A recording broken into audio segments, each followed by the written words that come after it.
C'est un PowerPoint un petit peu descendant pour expliquer les grands principes de la VAE, mais surtout, au fil de l'eau, répondre à vos questions. Alors, je vous partage mon document.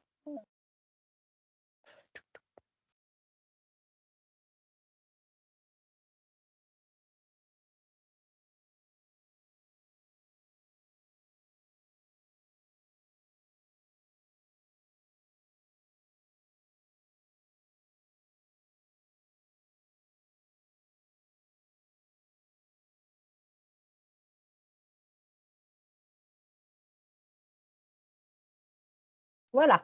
Vous voyez l'écran également? Oui, très bien. Oui. Parfait. Alors, c'est une réunion qui va durer une petite heure, hein, à peine. Voilà les points en général que j'ai prévu de vous présenter. Quelques mots quand même sur ce qu'est la VAE et surtout, la VAE au groupe IGS parce que le dispositif VAE, c'est un dispositif légal et il y a, tous les certificateurs, toutes les personnes, les organismes titulaires, de diplômes ont aussi leurs propres habitudes et les attentes des jurys sont assez différentes d'un organisme à l'autre, donc ça, c'est important de le savoir. Je dirais 2 mots de ce qu'on appelle le référentiel, c'est-à-dire comment choisir le titre qui va correspondre à mon expérience et puis après on verra les modalités pratiques, d'inscription, de candidature et bien entendu les questions de financement. Alors, le dispositif de VAE, bah, vous le connaissez, l'idée c'est de pouvoir, valoriser son expérience professionnelle et la transformer en quelque sorte en un diplôme, alors même que l'on ne retourne pas suivre des heures de formation. Pour cela, il y a quand même des conditions. La première chose, c'est que le titre que vous choisissez, qui vous intéresse, doit être reconnu par l'État, c'est-à-dire inscrit au répertoire RNCP. Et ensuite, les conditions, juridiques et administratives sont très légères. Il suffit de pouvoir attester, de 1 607 heures d'expérience professionnelle en lien avec le titre que vous visez. Sachant que pour, compter ces 1 607 heures qui correspondent à grosso modo 1 an d'expérience professionnelle, eh bien vous pouvez, retenir toute expérience, bien sûr celle en format salarié, mais pourquoi pas sous une autre expérience de travailleur indépendant ou de bénévolat. Voilà. Alors, sachez que, il y a une réforme en cours sur la VAE, donc je voulais vous en dire, quelques mots avant. Mais ces conditions sont extrêmement, légères, j'allais dire 1 an d'expérience, c'est quasiment rien. Il est évident que plus vous allez viser un diplôme élevé en termes de niveau académique, bac +3, 4, 5, plus le nombre des années, va être important néanmoins. Alors, cette réforme de la VAE, elle est en cours et sachez qu'à ce jour, elle ne concerne pas encore les organismes privés comme le groupe IGS. Donc, à ce jour, on est encore sous l'ancienne formule. Le jour où elle verra vraiment, elle sera applicable aux organismes de formation, bien entendu, ben, notre réunion devra se mettre à jour, on vous tiendra informé, mais soyez rassurés, rien je pense, dans les 6 mois à venir, devrait bouleverser notre organisation. Donc, ce que je vais vous dire aujourd'hui est valable. Sachez quand même en quoi consiste la réforme. Il y a 3 grands axes qui ont mené le gouvernement à revoir le dispositif de VAE qui, pouvait paraître trop compliqué pour certains et il est vrai que, on a une image de la VAE qui ressemble souvent à un parcours du combattant et qui, amène souvent à des abandons et en tout cas, un objectif qui n'est pas atteint au final. Donc c'est ce, à quoi a voulu, s'atteler le gouvernement en simplifiant la procédure de VAE, faciliter la première étape qui est la recevabilité. Ensuite, le gouvernement, la loi prévoit de multiplier, en tout cas renforcer, l'accompagnement et vous savez, il y avait un congé légal de VAE de 24 heures qui est passé à 48 heures. Et enfin, ils ont créé, là c'est encore une version bêta, mais plus les mois et les semestres vont passer, plus l'outil sera accessible à tout le monde, un peu comme sous l'image du compte CPF, si vous connaissez la plateforme. il va être créé une plateforme qui s'appellera France VAE. Et il semblerait que, encore une fois, ce n'est pas à ce jour acté, en tout cas pas pour les titres IGS ou d'autres organismes privés. C'est essentiellement des diplômes d'État qui ont été pour l'instant visés. Mais dans le futur, il semblerait que si on doit faire une VAE, eh bien, on devra passer par cette plateforme qui permettra d'avoir une entrée unique, comme le compte CPF, et une plateforme qui vous proposera l'ensemble des certifications RNCP. Alors qu'à ce jour, c'est vrai que vous avez aujourd'hui la réunion d'information VAE et GS et que probablement vous êtes peut-être renseigné pour suivre d'autres réunions d'information sur la VAE d'organismes concurrents. Donc voilà où on en est. Alors, encore une fois, à retenir que tous les décrets ne sont pas parus. 2, ça ne s'applique pas au titre IGS et d'autres organismes privés. Sont ciblés pour l'instant beaucoup de certifications du ministère du Travail, mais surtout du secteur de la santé et du soin, également des métiers du sport ou autres. En tout cas, j'ai vu vos inscriptions, vous êtes plus orientés dans les métiers des ressources humaines. À ce jour, nous ne sommes pas encore visés par cette réforme. Voilà. Je vais rentrer un peu plus dans le vif du sujet maintenant. N'hésitez pas à lever la main pour me signaler une question éventuelle en cours de réunion. Alors, si vous entamez un parcours de VAE à IGS et que vous avez identifié un titre du groupe qui vous intéresse, voilà ce qui va vous être demandé en VAE, puisque effectivement la VAE consiste à dire, en tout cas le raisonnement est le suivant, j'ai de l'expérience, je n'ai donc pas besoin de suivre la formation et ce titre ou ce diplôme correspond à mon expérience, donc je veux l'obtenir. Et forcément, il va falloir démontrer que votre expérience professionnelle correspond à ce diplôme. Ça ne se fait pas en claquant des doigts. Enfin, j'allais dire, il faut bien, c'est logique, non, je me suis mal exprimée. C'est pas que ça se fait pas en claquant des doigts. Ça ne veut pas dire que c'est inaccessible, loin de là, puisqu'on valide chaque année un certain nombre important de VAE, mais il y a une méthode à acquérir pour que le jury, lorsqu'il va lire votre dossier dans lequel vous allez démontrer votre expérience, eh bien, puisse être convaincu que votre expérience vous a bien amené les bonnes compétences, en tout cas les compétences attendues dans le titre que vous visez. Pour faire très simple, et bien sûr ça vous le reverrez le moment venu, donc il faut que c'est juste pour vous expliquer en quelques mots ce qu'on va attendre de vous dans un dossier VAE. Bien entendu, vous allez devoir décrire votre activité, votre expérience professionnelle.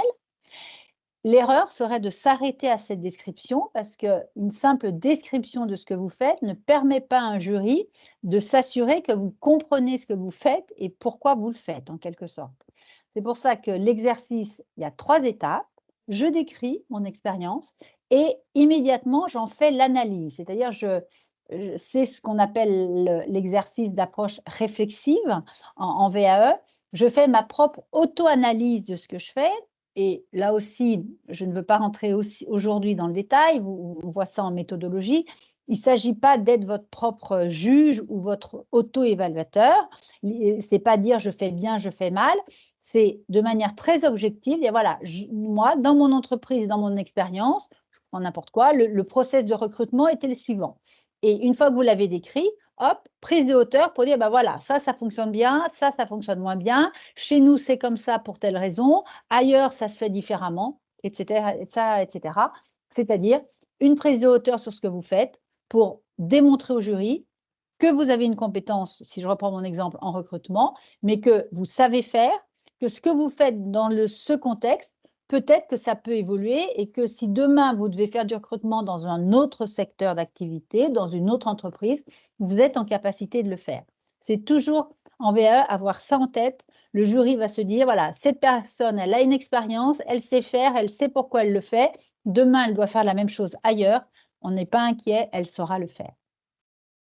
Et bien entendu, la dernière étape, c'est d'illustrer ce que vous faites, mais c'est plus un complément de votre analyse, l'illustration. Souvent, on s'inquiète, on dit « j'ai pas de preuve », qu'est-ce que c'est qu'une preuve? Si je reprends mon exemple de recrutement, ça peut être de mettre dans votre dossier un compte-rendu d'entretien avec un candidat, ça peut être la fiche de poste que vous avez rédigée, etc. Vous comprenez bien que cette preuve toute seule, sans l'étape d'analyse, elle ne prouve rien. Et inversement, une analyse sans preuve, là, j'allais dire, c'est presque, si vous n'avez pas une preuve matérielle parce que vous n'êtes plus dans l'entreprise, ça peut arriver, ce n'est pas rédhibitoire. L'exercice essentiel, je décris ce que je fais et j'en fais l'analyse. Alors, à partir de là, une fois qu'on a compris, cet exercice, il est assez méthodique. Il est rassurant en ce sens où, vous le voyez, on ne va pas vous demander de recherche académique. L'exercice de VAE, ce n'est pas un mémoire, ce n'est pas non plus un flot de connaissances, un exposé théorique de ce que vous savez. C'est une description, une analyse de ce que vous faites. Encore une fois, c'est une approche très professionnelle. Voilà ce que je fais, voilà pourquoi je le fais, voilà comment je le fais. On y reviendra, j'imagine, le moment venu. Ça, c'est juste une description. Et alors, pour que cet exercice soit, j'allais dire pour vous, le plus simple, eh bien, la difficulté, en fait, c'est d'aller trouver le diplôme, le référentiel qui correspond au plus près à votre expérience. Alors, c'est quoi un référentiel? C'est un mot un peu barbare, en tout cas, c'est un vocabulaire qu'utilisent les pédagogues. Ça peut se transformer en programme de formation, hein, donc l'idée, c'est de dire, c'est un titre, un diplôme enregistré reconnu par l'État, ça s'appelle un référentiel, et il est composé de blocs de compétences, autrement dit d'un programme. Et pour avoir le titre par le biais de la VAE, je vais devoir démontrer que j'ai bien une expérience dans chacun des blocs que compose le titre. Sinon, je serai en validation partielle, voire pourquoi pas en absence de validation. Je vais vous prendre un exemple pour mieux comprendre. Vous avez ici un de nos titres qui s'appelle le chargé de ressources humaines.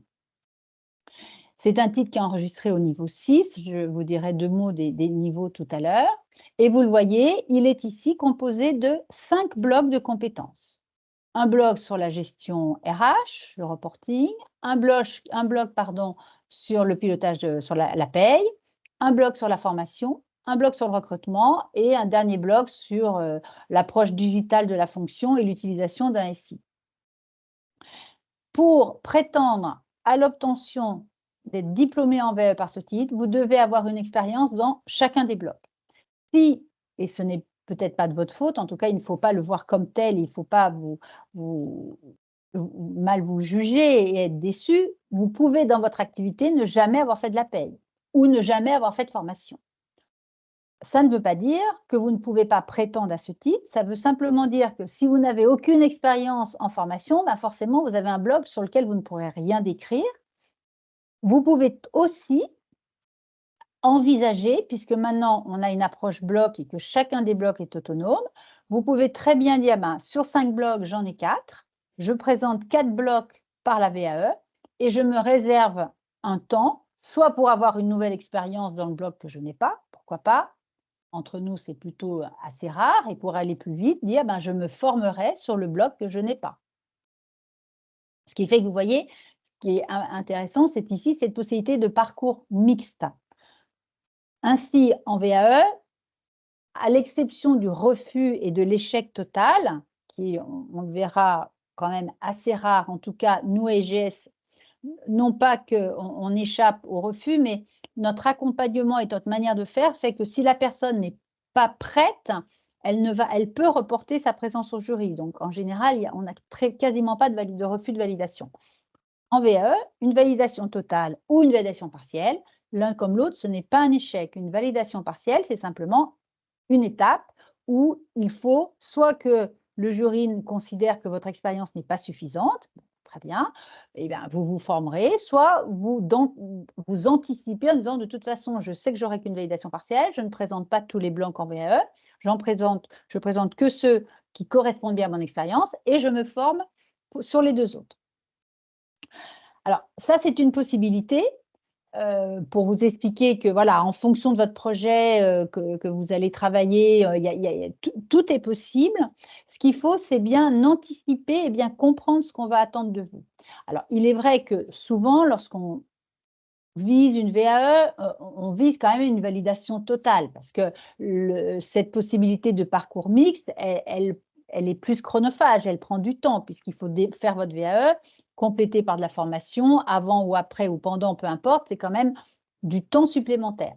Donc, si vous visez une validation totale, eh bien, c'est ce que je disais, il est important de bien choisir le titre qui va le mieux correspondre à votre expérience. Alors, comment choisir ce titre? C'est là toute la difficulté. En tout cas, ne faites pas l'économie, ne passez pas trop vite sur ce choix d'un titre. Faites des comparaisons, comparez les titres, en l'occurrence du groupe IGS, mais pourquoi pas d'autres organismes de formation sur un secteur commun et proche, parce que les fameux référentiels appartiennent à chacun des certificateurs et donc chacun a sa manière de le présenter. Dans l'exemple que j'ai pris précédemment, vous pourriez peut-être ne pas avoir le bloc de la paye dans un titre similaire et ça peut aussi vous arranger ou vice-versa. Donc, voici quelques conseils pour choisir votre titre. Moi, ce que je vous dis déjà, ne vous limitez pas à un intitulé. Chargé de ressources humaines, responsable de ressources humaines, responsable commercial, manager, que sais-je. Ça, ce sont des titres, des intitulés. Ce qui est important, c'est à quoi ils correspondent, combien de blocs, quels sont les blocs et quels sont le contenu du bloc.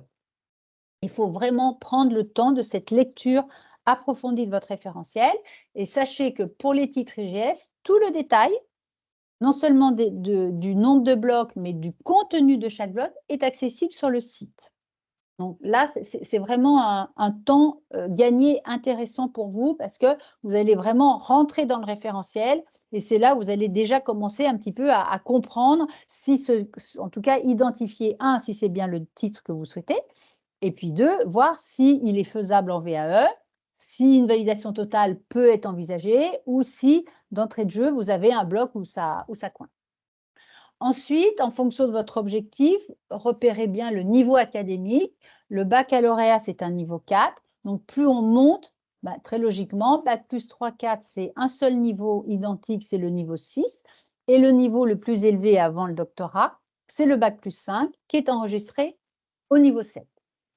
Alors, le choix du titre vous appartient bien évidemment et vous êtes tout à fait légitime à vouloir viser le titre le plus élevé, parfois le bac plus 5, alors même que vous savez que votre expérience est un peu en décalage.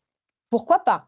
Dans ce cas-là, vous comprenez bien qu'il faudra envisager nécessairement une validation partielle peut-être de ce qui est fait par l'expérience, mais vous dites, je préfère prendre mon temps et j'aurai ce titre-là, quitte à faire un parcours mixte un petit peu qui va vous permettre de monter en compétence sur ce que vous n'avez pas. Inversement, si vous visez vraiment, vous souhaitez une validation totale, eh bien, mettez toutes les chances de votre côté et essayez de trouver le titre qui correspond le plus à votre expérience.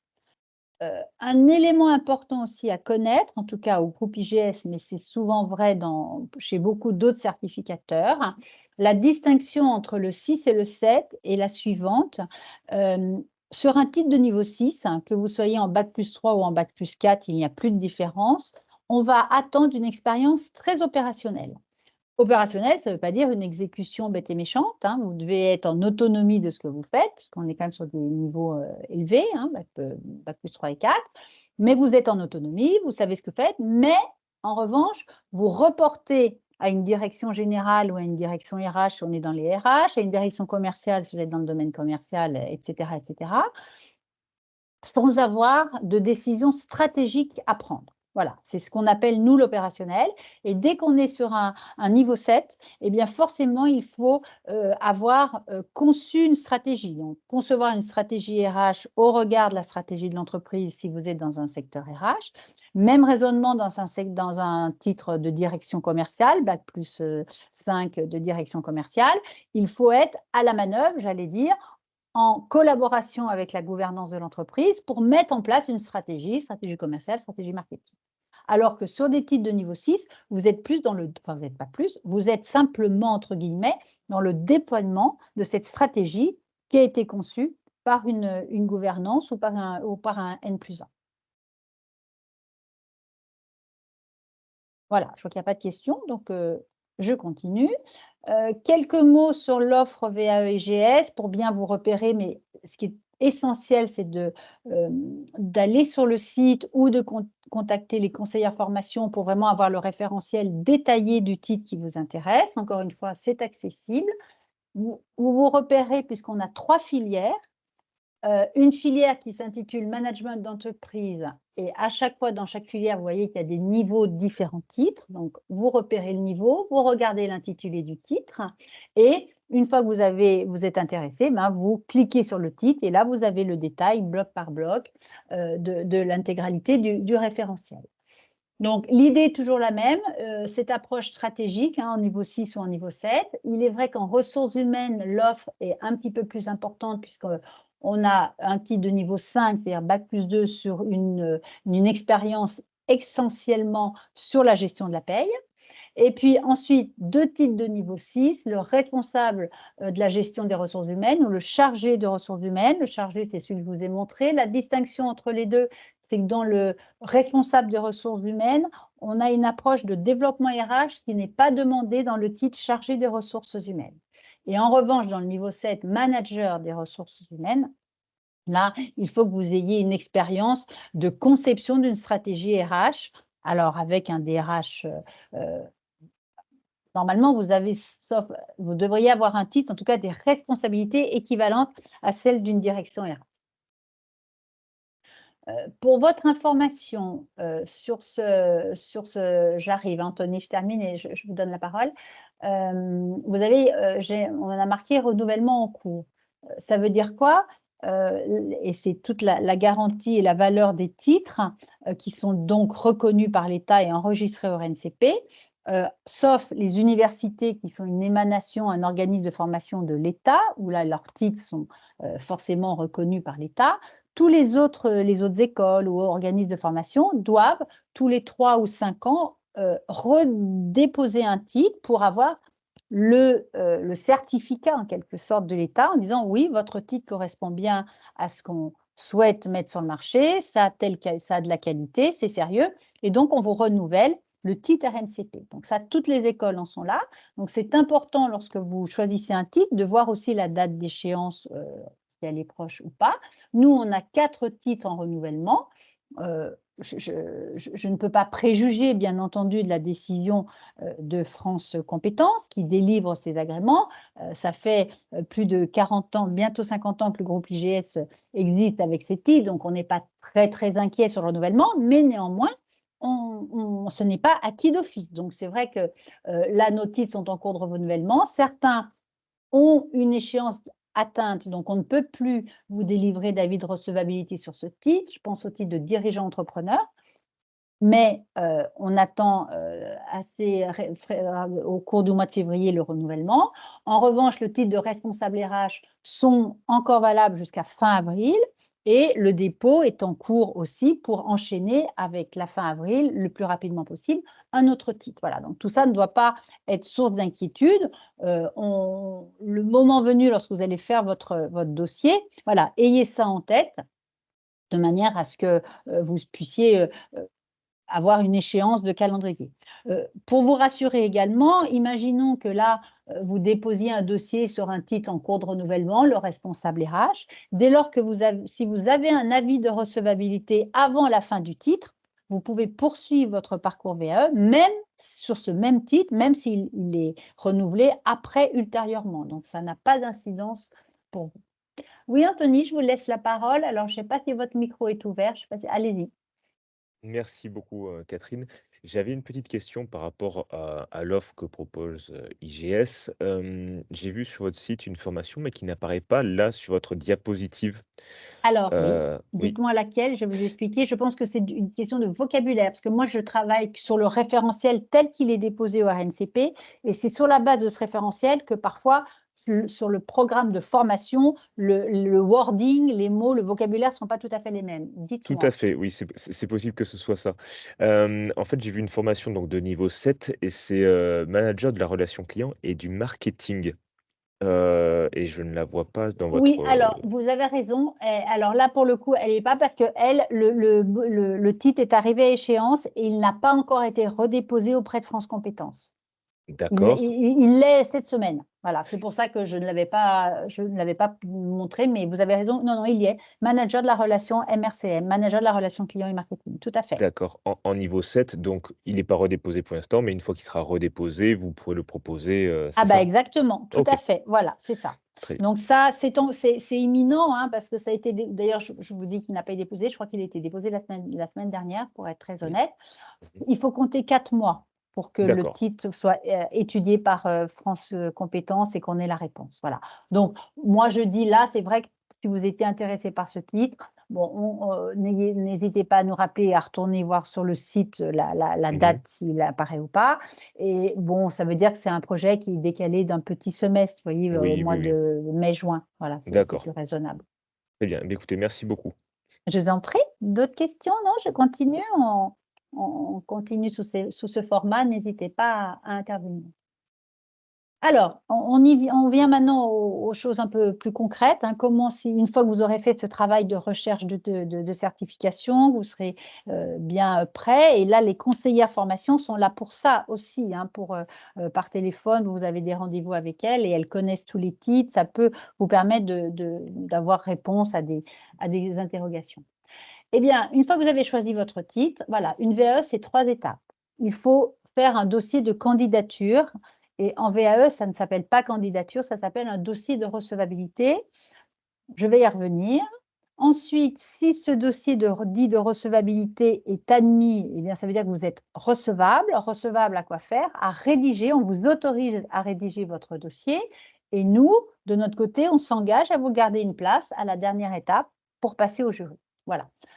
Donc là, je vais reprendre ces 3 étapes, sachant que c'est au niveau de l'étape 2, le plus difficile, ce n'est pas le dossier de recevabilité. D'ailleurs, vous avez vu, là, nous, on l'avait déjà, vous allez voir, grandement simplifié et surtout doublé d'un accompagnement pour vous aider à choisir, à bien monter ce dossier. Et vous voyez, la loi va en ce sens. L'exercice, le cœur de l'exercice de VAE, c'est vous, c'est la rédaction du dossier VAE. C'est là où on va voir, vous pouvez être accompagné ou pas. Et puis après, une fois que vous avez déposé votre dossier, vous allez le soutenir devant un jury. Alors, je reprends ces 3 étapes. Chez nous, la recevabilité est peut-être encore, par rapport à le futur, fait qu'à mon avis, tout le monde aura à peu près le même système. Mais il est vrai que par rapport à d'autres écoles, on a un dossier de recevabilité qui est fait de plusieurs étapes pour s'assurer au mieux du choix de la certification. Je m'explique.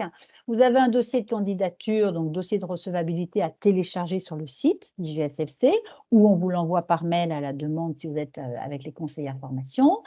Et là, c'est un dossier où, hormis les questions, enfin les questions très administratives, vos coordonnées, votre CV, etc., l'étape importante est non pas de rédiger vos expériences, on n'en est pas encore là, ça c'est la deuxième étape, c'est ce qu'on appelle le livret 2, mais à minima, on va vous demander, toujours sur la base du fameux référentiel, bloc par bloc, d'écrire, enfin au moins d'énumérer les fonctions que vous avez eues et de dire, ben voilà, et pour vous, rien que de rédiger de cette manière-là, ça va vous forcer à voir que, il y a peut-être un bloc où votre expérience est très, très importante et très riche et qu'il y en a un où c'est peut-être un petit peu plus léger, peu importe. Déjà, faire cet effort d'énumération de vos expériences professionnelles, toute expérience confondue, hein, vous n'êtes pas, c'est une évidence, mais ça va mieux en le disant, vous n'avez pas besoin enfin, vous pouvez valoriser une expérience passée, même si elle a 3-4 ans, voire plus. Si c'est par exemple du recrutement, bien sûr, les années, on ne recrute peut-être pas en 2024 comme on recrutait en 2010, je dis, mais il y a quand même des compétences du recruteur qui sont communes. Donc, vous pouvez aller piocher dans vos expériences, même anciennes, des compétences essentielles, des compétences mères qui vont nourrir votre dossier. Donc, voilà, ça c'est votre étape, première étape, votre dossier de recevabilité. Vous allez faire un panorama de votre expérience professionnelle, celle qui est utile au regard du référentiel. Et quand on reçoit ce dossier, nous, on double ce dossier papier d'un entretien avec un coach VAE, moi-même ou une autre personne, qui va nous permettre d'affiner votre demande et déjà d'avoir une petite idée sur la faisabilité de votre parcours VAE encore une fois, dans un esprit de conseil pour vous éviter de partir sur un mauvais chemin et d'aller à l'échec en VAE complet. C'est pour ça que du coup, on a un taux de refus de VAE qui est quasiment inexistant, mais parce qu'en amont, on prend ce temps-là et qu'il peut y avoir une non-recevabilité à cette étape. L'entretien se fait sur la base avant d'un questionnaire. Lorsqu'on reçoit votre dossier de recevabilité, on vous envoie ensuite un lien pour, vous avez comme un QCM sur la base du référentiel que vous avez choisi. Cette auto-évaluation en ligne va vous donner un pourcentage d'expérience qui nous donne déjà une petite idée de votre expérience au regard du référentiel et des attentes du jury. Et c'est sur la base de ce questionnaire que vous avez l'entretien avec le coach VAE, en tout cas avec un représentant du pôle VAE, pour pouvoir affiner, puisque un questionnaire automatisé ne veut rien dire tout seul, selon comment on comprend la question, selon le tempérament, si on a une tendance à se sous-estimer ou un petit peu se surestimer, un pourcentage brut nous conduirait à l'erreur d'appréciation. Donc, on double ce questionnaire d'un entretien d'une petite heure par téléphone ou visio, où le coach aura pris connaissance du questionnaire de votre auto-évaluation et là, bloc par bloc, vous échangez avec la personne qui va, à l'issue de cet entretien, ça va nous permettre, vous avez un compte-rendu d'entretien et ça permet au groupe IGS, au pôle IGS de dire vous êtes recevable ou vous n'êtes pas recevable. Sachant qu'au final, le but, c'est d'être reçu définitivement et que l'avis de recevabilité ne signifie rien de concret, si ce n'est de dire que nous, au regard de ce que vous nous avez décrit, votre expérience correspond à peu près, correspond au titre que vous visez et à vous de jouer, ça vaut le coup d'essayer de viser une validation totale ou pourquoi pas une validation partielle. C'est vrai que c'est lors de cet entretien aussi qu'on va peut-être pointer du doigt les décalages d'expérience au regard des attentes du jury et puis après, à vous de dire je poursuis ou je ne poursuis pas. Voilà, ça. Donc, tout ça pour cette première étape de recevabilité. Si à l'issue de cet entretien, nous considérons que votre projet est faisable, eh bien, on vous délivre l'avis de recevabilité avec un calendrier des dates de jury sur 12 à 24 mois. On sait bien que le temps en VAE est un petit peu plus long, ce qui vous permet de, si vous êtes recevable, après, vous n'êtes pas obligé de poursuivre, c'est votre choix, mais si vous êtes allé jusque-là, souvent on continue, vous êtes recevable et vous savez que vous pouvez vous présenter à un des jurys, à une des dates de jury qu'on vous aura proposé dans l'avis de recevabilité. Et à partir de là, le plus dur commence, j'allais dire. Encore une fois, cette première étape, elle peut vous paraître un petit peu longue, peut-être, parce qu'il y a le dossier à remplir, il y a l'entretien de positionnement sur la base de votre auto-questionnaire, mais encore une fois, c'est par ce travail un peu approfondi au démarrage que l'on gagne du temps beaucoup par la suite. Une fois que vous avez votre avis de recevabilité, je le disais, à vous de jouer. Je vous donne la parole tout de suite. Alicia, peut-être avant de démarrer, allez-y. Oui, c'était une question rapide. Concernant le dossier de recevabilité, est-ce que c'est possible de l'avoir en format modifiable, c'est-à-dire formulaire à remplir? Il l'est, c'est le cas. C'est le cas. Il est Non, en PDF modifiable. je l'ai sous les yeux et je ne peux pas le remplir, donc en fait... Et il faut le télécharger sur votre bureau. Sinon, vous n'avez pas la main. Il faut l'enregistrer avant. Bureau. D'accord, ok. D'ordinateur. Et c'est là que ça déclenche le format. D'accord, je vais essayer. Merci voilà, beaucoup. exactement. Et si vous avez un souci, vous nous rappelez. Il n'y a pas de problème. D'accord, merci beaucoup. Je vous en prie. Donc, une fois que vous avez votre avis de recevabilité, à vous de jouer, vous devez rédiger sur la base du référentiel, comme je vous l'ai expliqué, avec je décris, j'analyse, etc. Donc, vous pouvez travailler seul ou avec quelqu'un que vous connaissez qui connaît l'exercice. Ça peut vous faire accompagner d'une manière ou d'une autre. Et vous pouvez aussi, en tout cas, nous, il y a des offres d'accompagnement, c'est ce que je vous présente ici. On a fait un choix d'un accompagnement, nous, 100% individuel. Donc, il n'y a pas de séance collective de méthodologie, de quoi que ce soit. Vous avez un coach, vous achetez en quelque sorte un nombre d'heures d'accompagnement avec votre coach, soit de 8 heures, soit de 12 heures.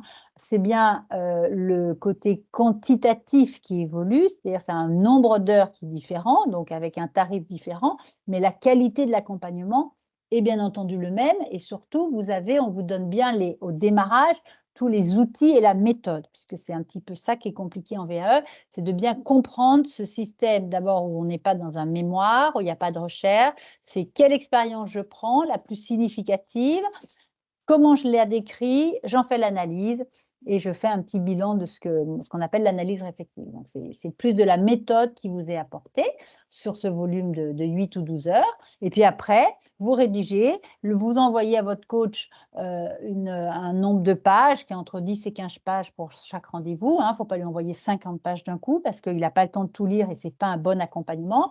Il faut mieux rédiger au démarrage 10 à 15 pages, se faire bien relire et comprendre la méthode et après vous pouvez poursuivre de manière plus autonome. Donc il y a deux formules, une formule 8 heures, une formule 12 heures. Une formule dite essentielle, l'autre renforcée. Encore une fois, c'est juste le nombre d'heures qui change, les outils vous sont délivrés dans les deux cas. Et de toute manière, il y a toujours une possibilité de racheter de l'accompagnement en cours de parcours si c'est insuffisant, si vous en avez plus besoin. Une fois que vous avez rédigé, donc ces 8 et 12 heures, vous n'allez pas faire une VAE en 8 heures ou en 12 heures. Hein. On est d'accord que c'est 8 ou 12 heures qui va s'étaler sur une petite année en général. Ça peut aller jusqu'à 2 ans. Dans l'absolu, ça peut même aller beaucoup plus loin. Je ne vous encourage pas.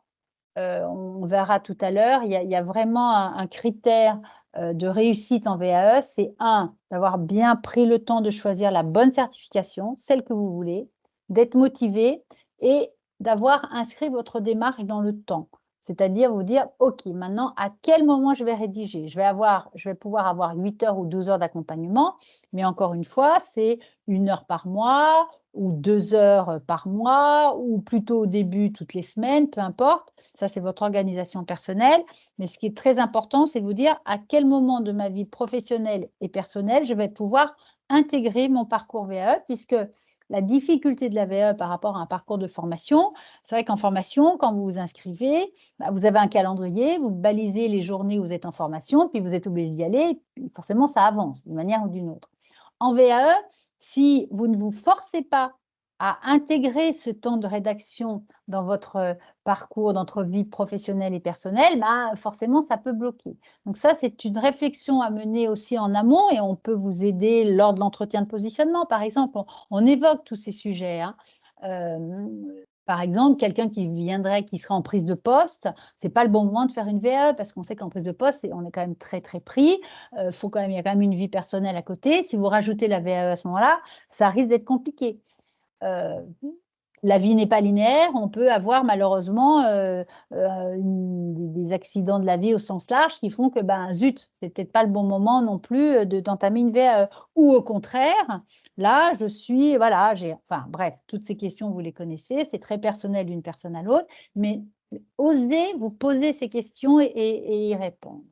Oui, j'ai une nouvelle main qui s'est levée, je vous laisse la parole, je ne vois pas qui c'est. Ça doit être moi, Rachida Alors, Bassi. Oui, allez-y. Oui, bonjour.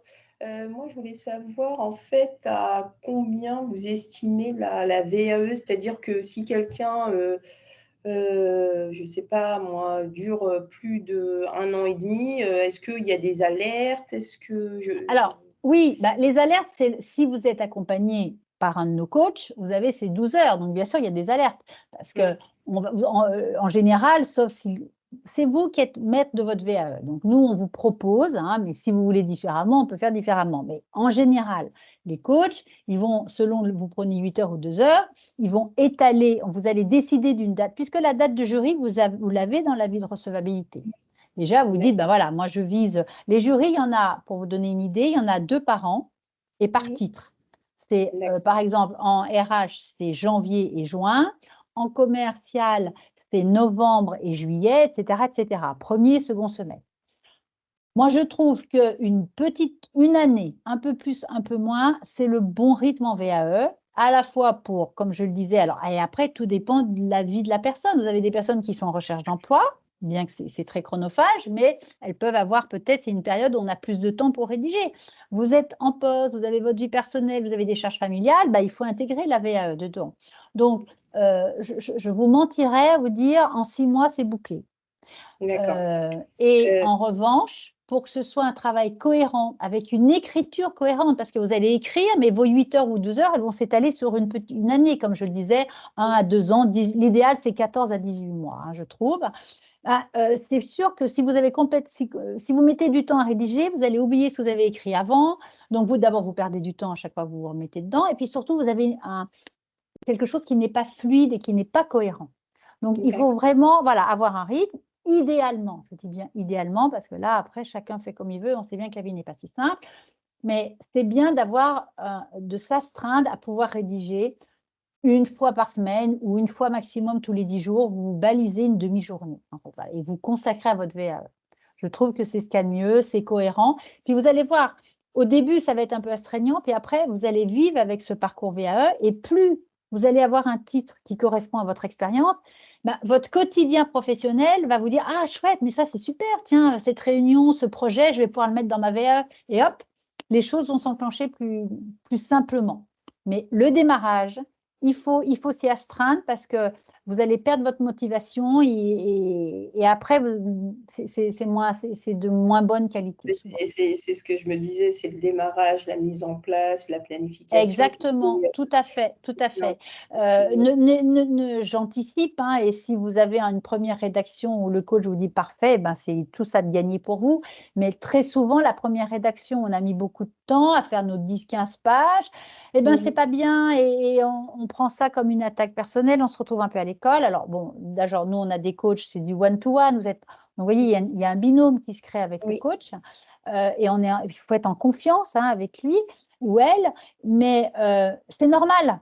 C'est pas naturel l'exercice de VAE. Je décris, j'analyse. On n'ose pas analyser. D'abord, on se juge, alors que c'est pas ce qu'on vous demande. Ce qu'on vous demande, c'est une prise de hauteur, une analyse objective. Pourquoi moi je fais du recrutement voilà. Selon que vous êtes dans une entreprise qui va avoir des stagiaires qui vont vous faire du sourcing de candidats, par exemple, ou c'est vous qui le faites, il n'y a pas mieux l'un que l'autre, mais il faut expliquer. Donc voilà, le temps que vous passez pour faire votre sourcing ou que au contraire, vous, le système dans votre entreprise fait que les CV, il y a une CV Tech qui est alimentée, que sais-je.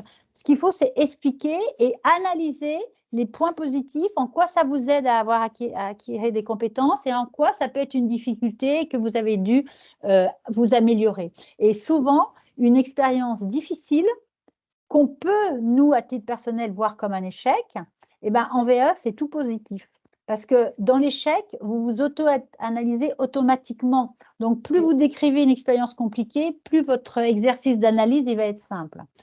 Plus vous prenez une expérience fluide, lisse, ah ben mon recrutement, je fais ça, tac, tac, tac, tac, tac, tac, ben, le jury, il va être vous aurez un exercice d'analyse un peu plus compliqué parce que le jury, il lui faut un peu de matière pour voir que vous savez faire.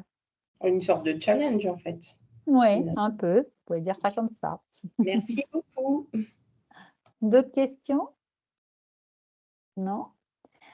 Donc, je continue. On arrive bientôt. Je vois que l'heure passe, donc je ne vais pas vous retarder trop. Une fois que donc, vous avez anticipé un calendrier avec le coach ou sans le coach, vous avez votre date de jury. Sachez que la date de jury, donc vous l'avez dans votre avis de recevabilité, mais votre dossier devra être rendu 1 mois avant. Donc, je dis n'importe quoi. Là, cette année, le jury RH, c'est le 25 juin. Eh bien, les candidats savent qu'au 20 mai au plus tard, ils doivent nous avoir rendu leur dossier. Pourquoi? Parce que quand le dossier arrive chez nous, on les envoie aux membres des jurys. Un jury VAE, c'est composé de professionnels. Il y a un représentant d'IGS, donc du titre, et du directeur des programmes, et il y a 2 professionnels. Donc, ce sont des responsables RH pour la filière RH, ce sont des directeurs commerciaux marketing dans la filière commerciale et des chefs d'entreprise ou dirigeants d'une business unit pour la filière management. Donc, vous parlez avec des pairs. Le candidat donc envoie son dossier et j'allais dire pour vous, c'est presque terminé. Le plus gros est fait puisqu'effectivement, vous l'avez constaté, tout ne se fait pas au jury. Hein, il faut quand même décrire une expérience bloc par bloc de manière à apporter des preuves au jury. Et l'oral, le jury, c'est plutôt une deuxième chance. Ça ne doit pas être vu comme une deuxième épreuve, mais plutôt une deuxième chance de pouvoir mieux expliquer à l'oral les les étapes, les certaines expériences qui auraient été mal rédigées ou où l'analyse est un petit peu sommaire, et bien le jury va venir un peu chercher, creuser pour s'assurer que c'est bien vous qui faites cette chose, parce que c'est vrai que quand on décrit quelque chose, ça ne veut pas dire que vous l'avez fait. Finalement, on pourrait imaginer quelqu'un de malhonnête qui décrit sans avoir fait les choses. Donc, encore une fois, pour délivrer le diplôme, il faut nous s'assurer que la personne a bien les compétences requises. Et donc, encore une fois, on peut avoir parfois des maladresses à l'écrit, c'est autorisé. Et l'oral vient vraiment vous donner cette chance-là de vous exprimer mieux à l'oral, d'exprimer mieux à l'oral ce que vous avez pu dire à l'écrit dans vos expériences.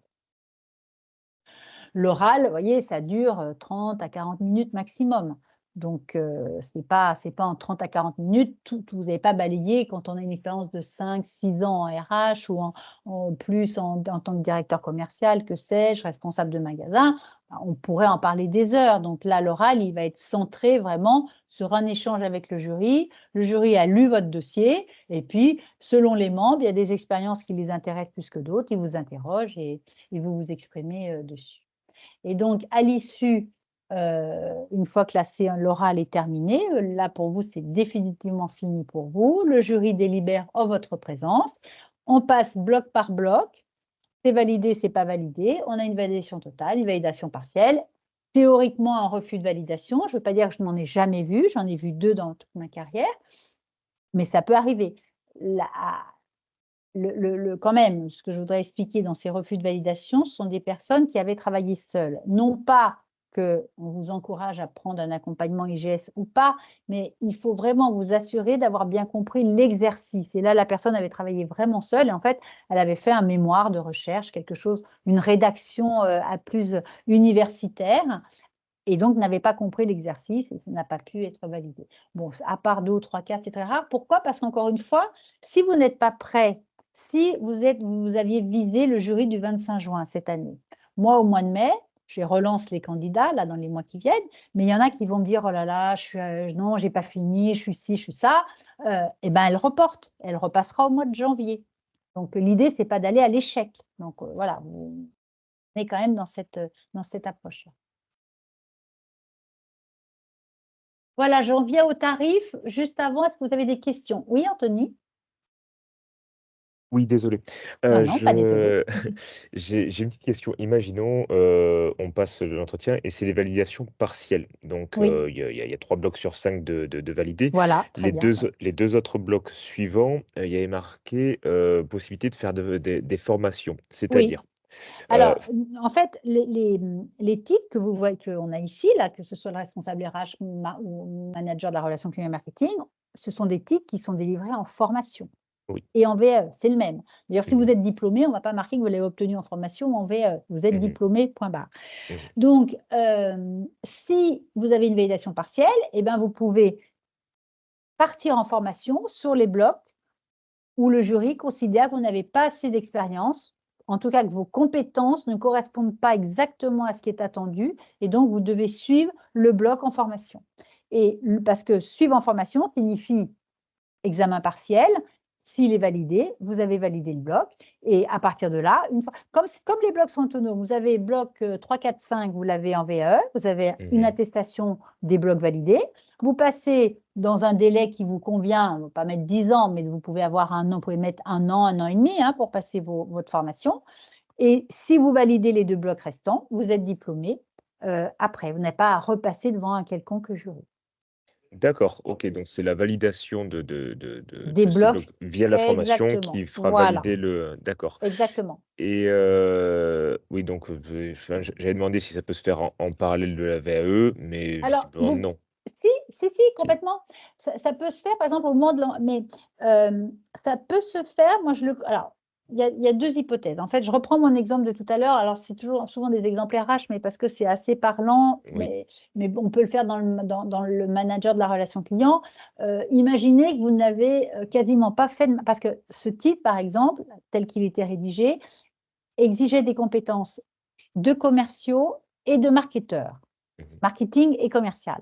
Et on a des candidats qui étaient souvent plus commerciaux que marketing, ou Mmh. plus marketing que commercial. Donc, il y avait des compétences manquantes. on peut très bien anticiper au moment du positionnement et de dire, écoutez, là, ce n'est pas la peine que j'essaye d'écrire une expérience que je n'aurai pas, qui ne sera pas au niveau. Je limite mon parcours VAE à 3 blocs et je m'inscris en formation aux 2 autres blocs. Vous pouvez le faire en parallèle, vous pouvez le faire avant, vous pouvez le faire après. Pour la réponse, tout dépend. D'abord des modalités de formation. Maintenant, la quasi-totalité de nos titres, mais ce n'est pas le cas justement pour le MRCM, donc je ne veux pas vous le cacher, il y en a qui se font à distance. Si vous êtes sur une formation qui peut se faire à distance, c'est plus simple de faire votre VE en même temps que la formation, parce que le système est plus simple. Si vous devez intégrer votre VE plus le calendrier de la formation avec des jours fixes, ça peut être un petit peu plus lourd. Donc moi, j'aurais tendance à dire aux candidats, partez en formation, faites votre formation, vous complétez par la VE, ou faites le contraire. Voilà. Donc, vous voyez, c'est très variable d'un dossier à l'autre. Mais dans l'absolu, vous pouvez tout faire en même temps, avant, après, il n'y a pas de sujet là-dessus. D'accord, très bien. Et pour terminer et être tout à fait exhaustive, moi, quand je fais mes entretiens de positionnement, quand on suggère tout de suite le parcours mixte, c'est vraiment dans l'hypothèse où une personne, je reprends mon exemple de recrutement de formation. Il y a des personnes qui ont fait beaucoup de recrutement et qui n'ont jamais touché à la formation ou à la paye. Là, on peut être sûr qu'il faudra un bloc formation, donc ça vaut le coup d'anticiper. En revanche, si on a touché un petit peu, si on est moyen, ce qu'il faut, c'est de le savoir, mais ça vaut le coup d'aller en VAE. On attend de voir ce que le jury nous dit, et puis on sera toujours temps de faire la formation attendue par le jury le moment venu. Vous voyez, comme ça, il y a moins de risques, vous prenez moins de risques, il y a moins d'énergie déployée en même temps qu'à VAE. D'accord, très bien. Oui, je vois Vous voyez ce parfaitement que je veux dire? ce que Voilà. vous voulez dire. C'est parfaitement clair. Merci encore une fois. Je vous en prie. Alors, je redonne la parole à Alicia peut-être, puis Aurélie ensuite. Donc, vous voyez, pour compléter un petit peu la réponse que vous avez donnée à Anthony, est-ce que du coup le tarif il est dégressif pour la VE si par exemple on ne valide qu'une partie? Alors, je vais vous expliquer avec le tarif. Il est dégressif si vous prenez tout d'un seul coup. C'est-à-dire que c'est au moment du positionnement. On voit que vous avez un bloc que vous n'aurez jamais. Dites-moi, allez, moi celui-là, je me le paye, je veux faire de la formation. Là, oui, vous avez un tarif très régressif parce que vous avez 50% sur le prix public et 30% sur le digital. Enfin, voilà. Mais si vous le faites après, non, ça se cumule. C'est 2 exercices différents. D'accord, donc là, c'est sur devis personnalisé. Tout à fait, tout à fait. Et deuxième question, en fait, moi, je suis dans une démarche, donc je suis en train de choisir. Donc, soit je fais une VAE, soit j'ai trouvé une école où je peux suivre des cours sur une année. Et donc, du coup, ce sont des cours qui sont réservés aux professionnels qui ont déjà de l'expérience. Et par contre, ce sont des cours en présentiel. C'est vraiment l'année universitaire qui est très intéressante. Est-ce que EGS propose ce genre de formation? Oui, tout à fait. Oui, on a toute la formation, tous nos titres là. Si vous allez sur le site, vraiment, allez-y. Ne faites pas cette économie. Vous avez l'onglet VAE, mais vous avez aussi toutes les autres formations et vous avez les modèles. Selon les titres, il y a des formations en présentiel. Selon l'expérience du candidat, vous avez ce qu'on appelle le temps plein, où vous venez presque comme une année universitaire, 6 mois quasiment d'affilée.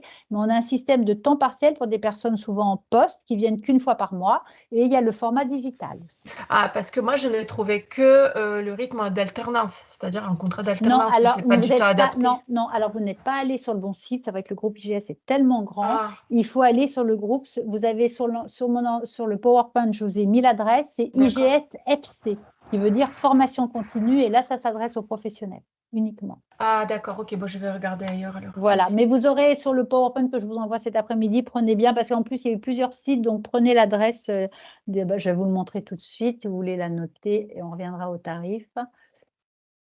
Voilà, formationcontinue.groupe-igs.fr. Parfait, c'est bon, je suis déçue. Merci beaucoup. Aurélie, je vous écoute. Oui, j'avais une interrogation. Si on partait sur un parcours mixte de VAE, est-ce qu'il doit y avoir un nombre de blocs de compétences qu'on pense pouvoir valider si on part sur une VAE? Est-ce qu'il y a un pourcentage de blocs? Non. Après, tout est à l'issue de l'entretien, on y voit plus clair. Mais pour vous donner des idées, si vous n'avez, par exemple, sur un titre qui fait 5 ou 6 blocs, et vous n'avez, entre guillemets, que 2 blocs en VAE, ça va faire beaucoup d'énergie et d'argent, entre D'accord. guillemets, pour seulement 2 blocs. Vous voyez, il faut plutôt en VAE, il faut quand même avoir au moins, moi je dis un peu plus que la moitié. Il faut avoir un ou 2 blocs maximum en formation, sinon ça veut dire que le titre ne correspond mal à votre expérience, ou alors il faut partir sur un parcours 100% formation. D'accord. Parce que la VAE, comment vous dire? D'abord, c'est un coût, vous avez vu, il faut s'inscrire, enfin, on va y venir. Et puis, c'est vous qui devez, c'est du temps quand même. Donc, si toute cette énergie, au final, vous donne 2 blocs, très bien, mais est-ce que c'est votre objectif? Mais peut-être que si c'est votre objectif, pourquoi pas, hein?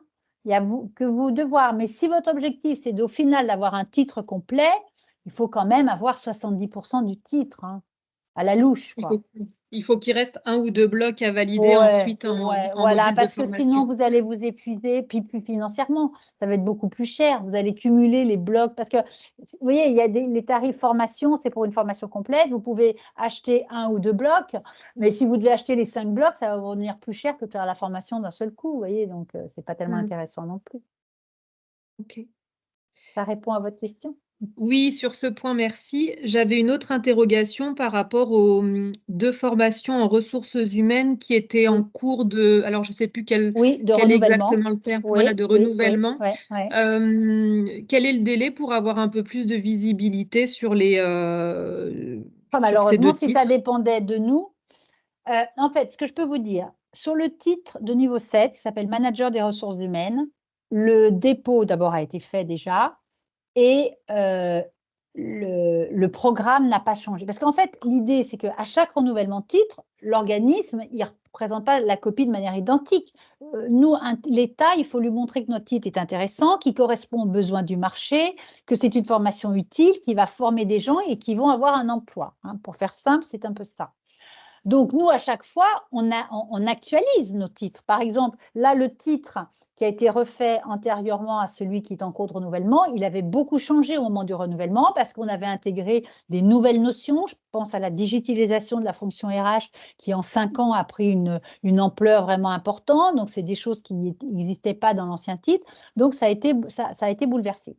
Là, sur le titre Manager des ressources humaines, il a été renouvelé il y a 3 ans. On représente quasiment à peu près la même chose. Il n'y a pas une modification majeure. Donc, si ce titre vous intéresse et que vous êtes recevable sur ce titre, il n'y aura pas beaucoup de changements en renouvellement. Je ne vous cache pas que sur l'autre titre, le responsable de la gestion des ressources humaines, lui, il va changer, et parce que les métiers changent, et autant, comme il y a 2 titres de niveau 6, le chargé des ressources humaines, c'est le responsable RH généraliste sur les fonctions, comme je le disais, ADP, paye, recrutement, formation, les piliers basiques, hein, entre guillemets. Et on a sorti tout le développement RH qui va faire l'objet d'un titre spécifique qui s'appellera responsable du développement RH. Donc là, ce titre-là, il est très nouveau. Voilà. Alors, là aussi, il a été déposé, je crois, la semaine dernière, ou il l'est aujourd'hui de mémoire. Quoi qu'il arrive, nos titres sont valables jusqu'au 25 avril. Donc, si ce titre responsable de la gestion des ressources humaines, celui qui n'existera plus, hein, dans le futur, il va basculer en développement RH. Si vous intéresse, vous pouvez, ne tardez pas trop, parce que si le titre s'arrête le 25 avril, moi, je ne peux plus délivrer de recevabilité après le mi-mars, quoi. Parce qu'on est trop proche de l'échéance du titre. Là, je peux encore en délivrer jusqu'au début mars, vous avez 1 mois. Et si vous êtes recevable, eh bien, vous faites votre parcours VE sur ce titre et vous serez diplômé de ce titre. Ça ne changera rien. Je ne sais pas si ça répond à votre question. D'accord. Oui, oui, tout à Mais fait. sur les Merci. délais, malheureusement, si ça dépendait de nous, ce serait formidable. Mais malheureusement, ça dépend de France Compétences. Et je vous dis, il y a à peu près 4 mois de délai. D'accord. Merci. Voilà. Alicia, une autre question? Non, c'est bon pour moi. C'est bon? Merci. Alors, je reviens sur les tarifs. Donc, vous allez sur ce schéma, vous comprenez un peu notre articulation. Vous avez donc votre dossier de recevabilité, ce qu'on appelle aussi le livret 1, si vous voulez faire des comparaisons avec les autres organismes. Donc, nous, il a un coût de 250 € TTC qui inclut tout, c'est-à-dire le dossier et les frais de dossier, l'autodiagnostic, le lien qu'on vous envoie avec le questionnaire, et l'heure d'entretien de positionnement avec le coach VAE.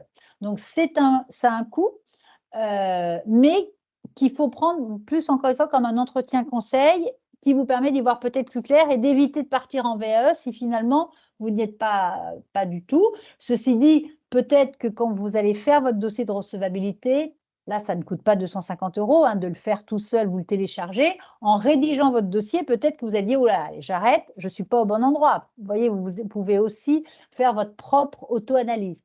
Mais si vous allez jusqu'au bout avec l'entretien, tout ça donc a un coût. Vous déposez votre dossier, c'est 250 €. Voilà. Et c'est éligible au CPF. Ensuite, vous pouvez décider de travailler seul sans vous faire accompagner par IGS, auquel cas, vous voyez, c'est ici en bas à droite, le coût simplement de certification et de présentation au jury. 1 560 € ou 1 920 en fonction du titre que vous choisissez, le niveau du titre. Si en revanche, vous choisissez d'être accompagné par IGS, le coût ici que vous voyez, 3 480 ou 4 200, intègre les 8 heures ou 12 heures d'accompagnement et le coût de la certification. Vous n'avez pas rajouté celui-ci. Donc, pour faire simple, vous avez automatiquement ce coût de 250 €, plus un accompagnement ou pas, ou alors un jury, un prix d'un jury. Et en parallèle, comme je vous le disais, vous avez toujours le forfait complémentaire que vous pouvez souscrire à n'importe quel moment en cours d'accompagnement. Oui, Alicia? Ou Anthony? Ah, pardon, c'est juste que j'ai pas baissé la D'accord. main, désolée. Alors, c'est Anthony, alors. Oui.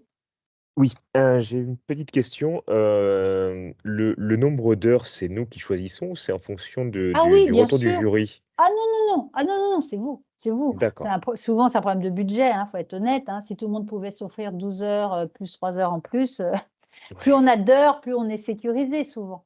Non, non, D'accord, c'est vous qui choisissez. d'accord. OK, c'est pas en fonction de l'accompagnement, du Non, besoin non, non, non, d'accompagnement non, déterminé, non, non, non, non, non, là vous êtes, non, c'est totalement facultatif à tout ça, voilà. La seule chose qui est chez nous obligatoire, si Oui, vous allez jusqu'au bout de la recevabilité, c'est les 250 € parce qu'on a introduit cette heure d'accompagnement, oui. enfin de positionnement, voilà. OK, Mais vous très bien. voyez, ce que je voulais, enfin, on l'avait fait bien avant, et la loi la nouvelle loi fait ça maintenant, Ils ont rajouté cet accompagnement obligatoire en amont du jury. Mais c'est vrai qu'à ce jour, la loi n'est pas passée pour tout le monde. Et tout ça pour vous dire que quand vous allez comparer les offres VAE selon les écoles et les titres que vous usez, voilà, tout le monde ne présente pas la tarification de la même manière. Parfois, les jurys sont à part ou sont incompris comme moi dans l'accompagnement. Parfois, il y a de l'accompagnement seul. Enfin, Mmh. demandez bien pour savoir à quoi vous vous engagez. D'accord, très bien, merci beaucoup. Oui, Aurélie? Oui, une autre interrogation concernant les formations. Est-ce qu'il est possible de faire un mixte dans l'autre sens, c'est-à-dire partir sur une formation initiale en se disant, il y a 2 blocs justement que je sais faire, je vois peut-être pas l'intérêt Oui, tout d'aller à suivre fait. ces cours. Alors, il y a 2 solutions. C'est ce qu'on appelle des réductions de parcours. Parce que la notion de positionnement, nous aussi, on le fait en formation continue, de toute façon. Quand on a un candidat qui soit en VAE, alors ce n'est pas le même entretien, forcément, parce que ce n'est pas le même objectif, mais il y a toujours cet entretien avec un coach et un positionnement. Donc, en fait, si vous vous inscrivez sur une formation et qu'au moment de votre entretien avec le responsable d'admission des parcours formation, on se rend compte qu'il y a 2 blocs, vous allez un peu perdre du temps, je dis n'importe quoi, le recrutement, vous savez ça par cœur, vous l'avez fait 15 fois pendant longtemps, etc. Il peut y avoir ce qu'on appelle une réduction de parcours. Alors, il y a deux hypothèses. Soit vous dites, moi je connais ça par cœur, mais on ne peut pas vous le donner, vous voyez, il faut le valider. Donc, ça veut dire que vous allez passer sans suivre de cours, on vous autorise à aller passer le partiel comme un candidat libre en quelque sorte. D'accord. Si vous le validez, c'est tout bénef. Et puis la deuxième solution, où on est un petit peu moins sûr de soi, parce que passer un partiel sans avoir suivi le cours, parfois on sait quand même pas trop à quoi on s'attend. C'est pas le baccalauréat qui est, vous voyez, c'est pas des choses qui sont connues de tous. Et encore, quoique, on ne sait jamais comment, il faut quand même s'entraîner un petit peu, mais c'est faisable. La deuxième solution, c'est effectivement celle que vous dites. Moi, je fais mon parcours VAE, je fais mon parcours, je fais ma formation. Et puis, sur ces 2 titres, je fais un parcours mixte, en fait, je le ferai en VAE. C'est possible aussi. D'accord. Mais dans ce sens-là, c'est quand même un peu moins fluide parce que vous allez cumuler des frais. Autant si vous faites de la VAE et vous rajoutez tout de suite de la formation, vous avez une réduction sur le prix de la formation. En sens inverse, vous n'avez pas de réduction sur le prix de la VAE parce que c'est des tarifs quand même un petit peu moindres. Vous allez aller que à la certification, vous n'allez pas vous faire accompagner. Enfin, je ne sais pas, vous voyez, c'est moins, dans ce sens-là, c'est un petit peu moins intéressant à mon sens. D'accord. Surtout en termes de coût plutôt que du côté Je pédagogique. pense, au-delà du coût, c'est l'énergie et le travail que ça va vous demander. Parce que la VAE, il faut rédiger quand même, hein. Même si vous passez qu'un bloc, il faut rédiger 20 pages, quoi. 15-20 pages, et puis il faut passer un oral, le jury. Donc, si vous passez 2 blocs, ça vous fait un dossier de 60, c'est faisable, hein. Ça vous fait 60 pages à rédiger et à passer devant le jury. Voilà. Avec le coût de la VAE, vous prenez la formule la plus light ou vous allez directement devant le jury. Enfin, vous voyez, ça se cumule quand même vite après, hein. Oui, oui. Justement, par bloc, il y a un nombre de pages de rédaction par rapport Oui, au alors non, VAE? alors oui, bah, je sais, c'est toujours la question piège, et je ne vais pas me défausser, je vais vous y répondre, mais ce qu'il faut comprendre, c'est que ça dépend de plusieurs choses. D'abord, plus vous montez en termes de niveau académique, on va pas, c'est pas au poids, c'est à la qualité, bien entendu. Mais il faut quand même des expériences significatives, donc il faut le temps de la rédaction et après cette étape d'analyse. Donc, je vous donne un ratio, mais qui est vraiment à la louche et qui est encore une fois très variable d'une personne à l'autre. Entre celle qui a 4 ans d'expérience, 5 ans, et celui qui en a 10, bah forcément, il va avoir plus d'expérience, donc son bloc peut être un peu plus important. À minima, vous ne pouvez pas faire l'économie sur un niveau 6 ou 7 quand même d'un bloc de entre 10 et 20 pages, quoi. Allez, 15 pages à la louche pour faire une moyenne. Parce qu'il faut quand même, c'est toute la difficulté, il faut être synthétique, mais il faut quand même donner suffisamment de billes au jury pour comprendre ce que vous faites. Donc la partie rédaction, puis pareil, selon les blocs. Quand vous devez démontrer que vous avez mis un accord GEPP en place, c'est quand même un peu plus compliqué que de démontrer comment vous faites votre processus recrutement, par exemple, qui est un petit peu plus normé, donc ça se décrit plus facilement. Donc selon le bloc, c'est aussi plus facile ou pas, plus synthétique ou pas. Mais en gros, à la louche, comptez une 20aine de pages par bloc. Ce qui fait que, vous voyez, sur un titre de niveau 6-7, vous avez au minimum entre 5 et 6 blocs, voire 7 pour le MRH, bah, vous arrivez vite à une petite centaine de pages, quoi. Et la difficulté, c'est de ne pas en faire plus non plus, parce qu'il faut pas, on ne vous demande pas une thèse, hein. Le jury veut des choses pratiques, c'est plus un dossier professionnel, donc il faut à la fois être exhaustif et synthétique. Et après, analyse. Je ne vous entends plus, Aurélie, ça répond à votre question ou je vous ai abattu dans ma réponse? Non, non, du tout. Sur l'un des diplômes également, il est indiqué quand c'est en formation initiale, il y a un mémoire professionnel. Est-ce que c'est Oui. la même chose sur la VAE? Alors, en VAE, on n'est pas en formation, on est en VAE. Donc, en VAE, Oui. ce n'est pas un mémoire, c'est ce que je vous dis, c'est votre dossier VAE que vous devez rédiger qui n'a rien à voir avec un mémoire. Voilà. En revanche, en formation continue, oui, vous avez, vous avez un mémoire, je crois, sur le Bac+5, mais peut-être pas sur Bac+4. Là, je suis moins au fait et c'est mes collègues qui pourraient vous répondre. Mais oui, il y a ce travail d'analyse. Je ne crois pas sur le Bac+6, hein, mais je crois bien sur le Bac+7. Le Bac+5, pardon. Sur la VAE, on reste exclusivement sur les blocs indiqués dans le programme de chaque diplôme. C'est complètement à part. En VAE, on ne parle pas de formation parce que vous n'allez pas vous former ou monter en compétences. En VAE, on considère que vous avez de l'expérience et votre exercice consiste à décrire votre expérience et à l'analyser. Donc, vous devez rédiger ça. Je décris, j'analyse, bloc par bloc, et c'est ça votre travail. Et après, vous passez un oral sur ce que vous avez déposé. Très bien, merci. Ça va? Ça répond? Oui, oui, très bien, merci. D'autres questions? On arrive à la fin, donc n'hésitez pas si vous souhaitez. Moi, l'essentiel est dit. Je voulais terminer sur, voilà, mais je l'ai déjà dit un peu au fil de ce séminaire. Prenez le temps de construire votre projet et surtout de cerner l'objectif. Quel titre, quel diplôme, pourquoi faire? Et à partir de là, est-ce que je vais en VAE ou est-ce que je vais en formation? En formation, c'est pour acquérir des compétences. En VAE, on considère que les compétences sont acquises et à vous de démontrer que vous les avez. Voilà.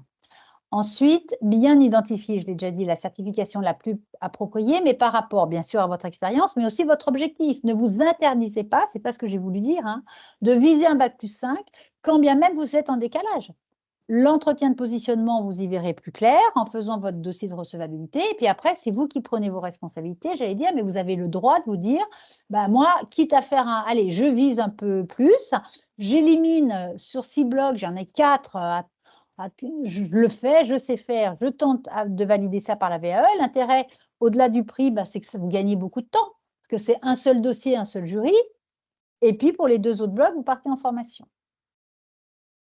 Ou alors, vous essayez de trouver, c'est l'idéal, mais plus, je vous rassure aussi, lorsque la VAE vise des métiers très identifiés et souvent dans un niveau inférieur au niveau 7 ou 6, vous visez un diplôme d'aide-soignante, d'auxiliaire puéricultrice, etc. C'est des référentiels très précis. Donc, on est assez proche de la réalité quand on fait son dossier. On sait si on fait tout ce qui est demandé ou pas.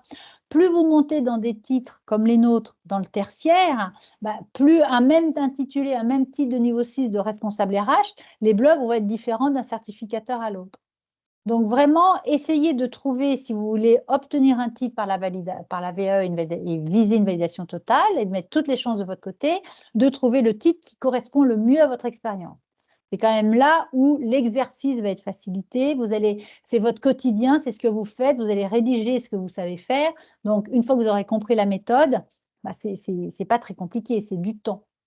D'où mon avant-dernière remarque, inscrire sa démarche dans le temps, dans votre contexte professionnel, mais aussi personnel. N'imaginez pas prendre 15 jours de vacances et dire je vais faire ma VAE en 15 jours. Vous allez vous essouffler, ce n'est pas vrai.